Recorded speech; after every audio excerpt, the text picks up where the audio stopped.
Hello everybody, welcome to StraightA, Dawson here, back with another video this week, continuing our free agency predictions, just because I like giving my predictions because I'm very smart and they're all going to come true come March 13th or whenever the start of the free agency starts. But before we get started, please leave a like down below and leave a comment of any suggestions for the videos and subscribe to the channel if you have not already. With that said, let's get right into the video.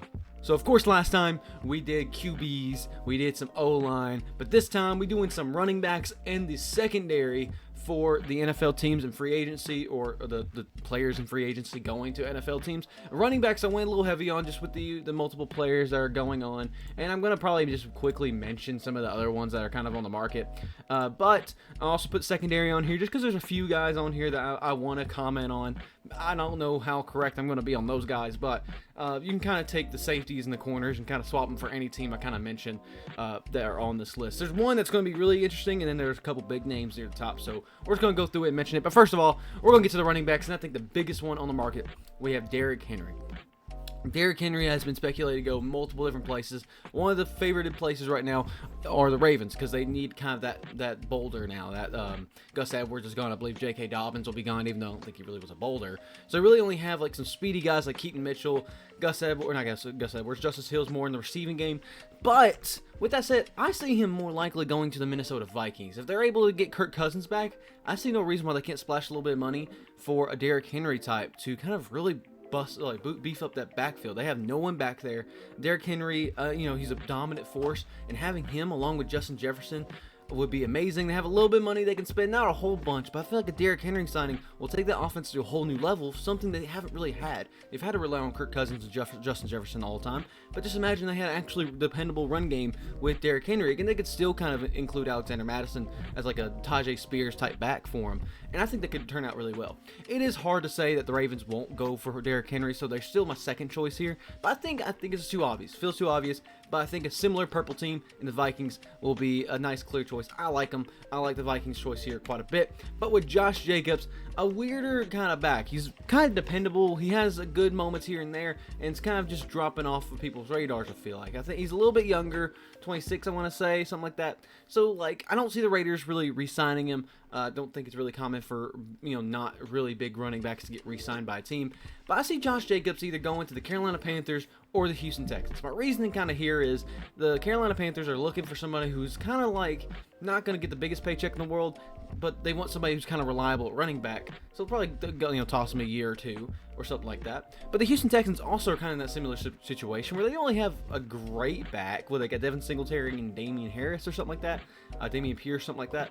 So they don't have a dependable back though too. So they would love to have someone who's kind of speedy and can break out and be good, reliable. Like both these quarterbacks are very young and could use a nice little pass catcher like Josh Jacobs. So I feel like these are both kind of reasonable. They have enough cap room to kind of be able to support this decision as well. So I like Josh Jacobs to the Carolina Panthers, but Houston Texans also don't hate it all either.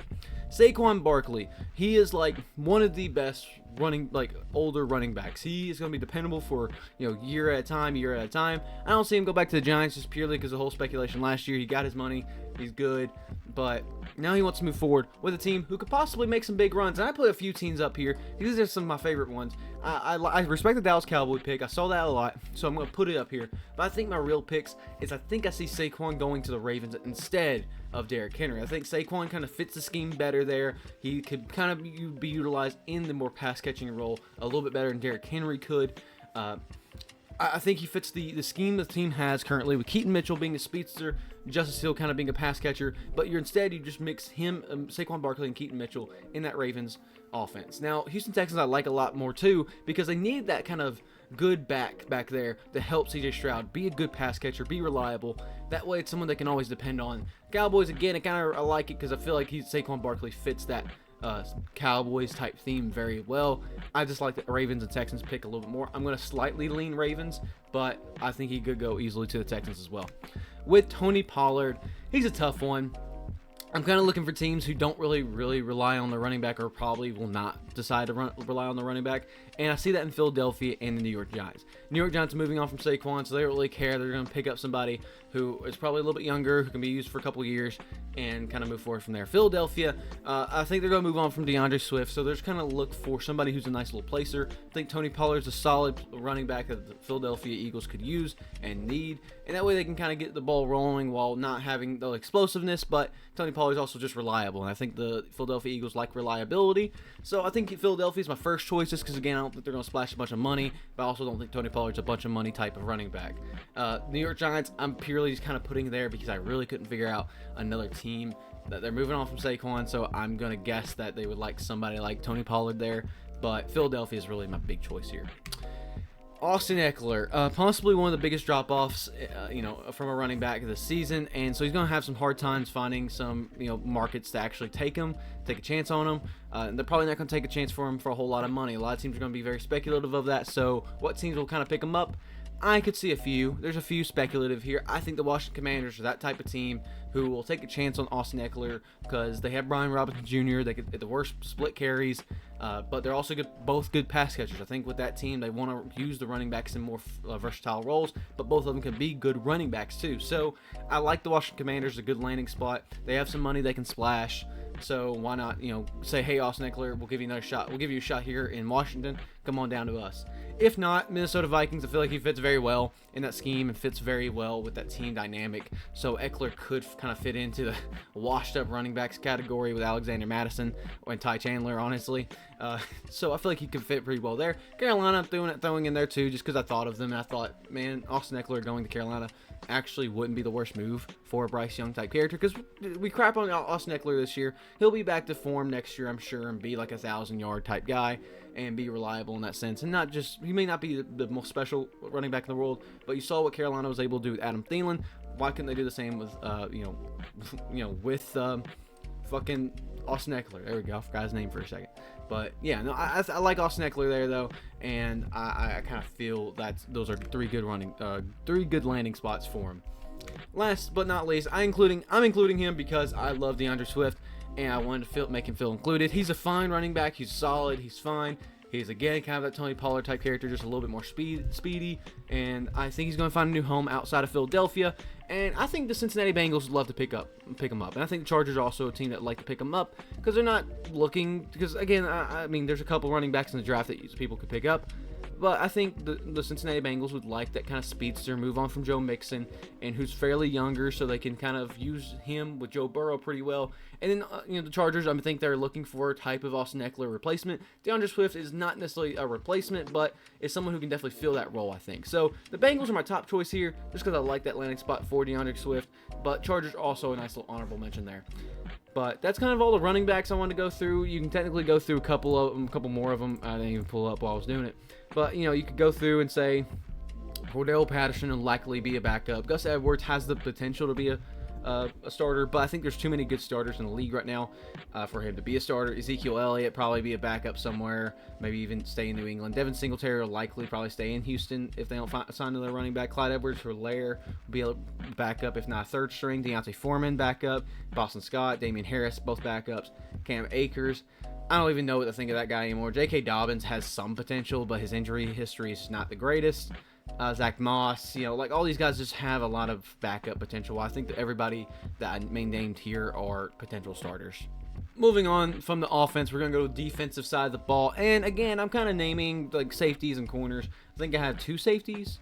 Or do I just have one safety? I think I just have one safety. There's not really that many other great safeties. I have Budda Baker here that we're going to talk about. But Eddie Jackson, I'm not too thrilled to talk about. I know nothing almost of him. Micah Hyde's also kind of important. But again, he kind of fits the Budda Baker type style. So, I mean, there's a couple teams you could say that they go for it. And honestly, even with the cornerback situation, you can almost translate that for Eddie Jackson and Micah Hyde. So I'm not going to go too much in depth with them just because I don't have enough motivation to. I like Budda Baker, though. I think he's still got a lot more potential, but I think the obvious choice is that he's going to stay in Arizona. He still has a potential 1-year extension on his contract that has not been confirmed nor denied yet. But if he does go somewhere else, I know a team that would love some nice secondary help, and that's the Detroit Lions, who have a little bit of money to splash. Budda Baker's a nice, reliable, great safety, and they need some safety help. So I think if he goes anywhere, it's going to be Detroit, but I think he likely stays in Arizona for an extra year. So that's kind of my choice there.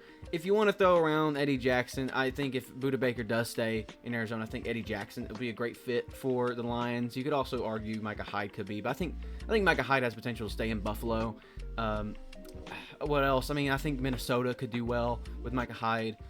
So there's a couple little choices there, but again, I don't really care too much to go in depth with my reasoning there. So I again don't know too much about them and their thoughts, but I think Budda Baker would fit very well in Detroit, but I do think likely Arizona keeps him. Meanwhile, we have Adoree Jackson, and again, corners were a little bit hard because I think a lot of teams need corners and need a lot of secondary help, and I think you could easily just say, oh, Lions, oh, blank, and just kind of leave it there. I decided to go Colts, then Lions. Again, I think Lions will be looking hard for some secondary help, both in the draft and in free agency, so they'll might likely be vying for guys like Adoree Jackson, like Budda Baker. So I think they're going to sign one of them. I just don't think it's going to be Adoree Jackson. I think the Colts actually low-key kind of need some cornerback help. They have a little bit of money to spend. Adoree Jackson kind of fits well with that team dynamic, and he's a good cornerback who is likely wanting to move on from the New York Giants. So I like Adoree Jackson's fit in Indianapolis. Meanwhile, you have Stephon Gilmore, one of the bigger names I feel like that is not being highlighted. I actually didn't realize he was even a free agent, but I kind of like Stephon Gilmore.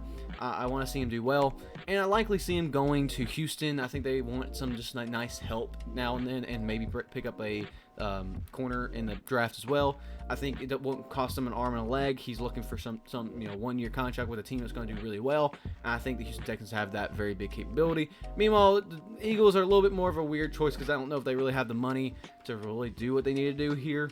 But Stephon Gilmore could also fit pretty well with really strengthening up the secondary, which has been a big Eagles problem for the last couple of years. So I think Stephon Gilmore could fit both teams pretty well.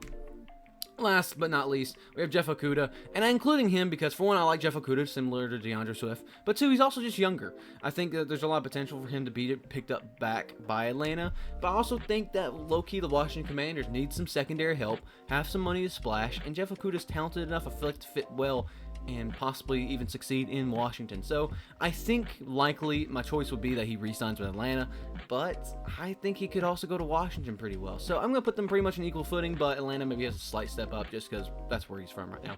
But that's kind of it for all my secondary help. I don't have too much to explain there just because I like these guys, but also don't know too much about defensive handlings and stuff like that, so I'm not going to claim the biggest of knowledge of that. But if you did enjoy the video, please leave a like down below, and I'll see you guys later. StraightA Dawson, out.